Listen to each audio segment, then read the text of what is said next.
Hi everybody, and welcome to the very first Monday Morning Mortgage Minute.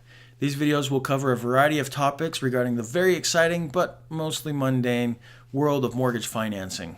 For this first video though, I want to talk about why I do mortgages. And there's really two reasons, two things that inspired me to want to do mortgages that happened when I was a child. The first was seeing my parents purchase their first home. I was about 10 years old. We bought that home, or rather my parents bought that home. We ended up living in that home for 13 years. Prior to that, my parents had like 8 homes in 2 years or something like that, really moved a lot. So bringing that stability to our family was crucial. And I saw what that did for me and my siblings and my parents. And so that really kind of got me excited about the possibility of helping people own homes. The second thing that really kind of cemented that into my brain was this clip that I'm about to share with you from It's a Wonderful Life. This hit me as a kid, and I knew that if I didn't become a professional football player, that helping people through the world of financing was going to be what I wanted to do, especially for people that wouldn't have a shot unless somebody really fought for them and helped them get into their home and really live that American dream. So I hope you enjoy this clip.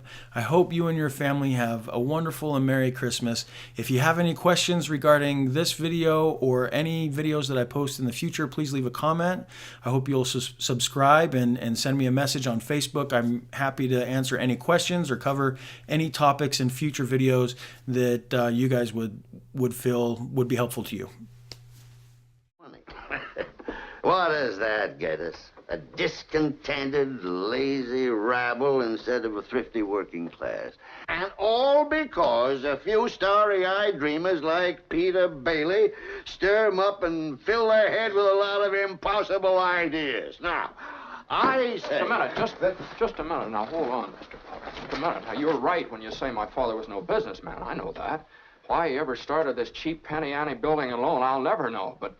neither you nor anybody else can say anything against his character because his whole life was... why, in the 25 years since he and Uncle Billy started this thing, he never once thought of himself. Isn't that right, Uncle Billy? He didn't save enough money to send Harry to school, let alone me.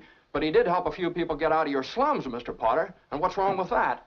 Well, here, you're all businessmen here. Doesn't it make them better citizens? Doesn't it make them better customers? You said that what'd you say just a minute ago? They had to wait and save their money before they even thought of a decent home? Wait for what? Until their children grow up and leave them? Until they're so old and broken down that do you know how long it takes a working man to save $5,000? Just remember this, Mr. Potter, that this rabble you're talking about, they do most of the working and paying and living and dying in this community.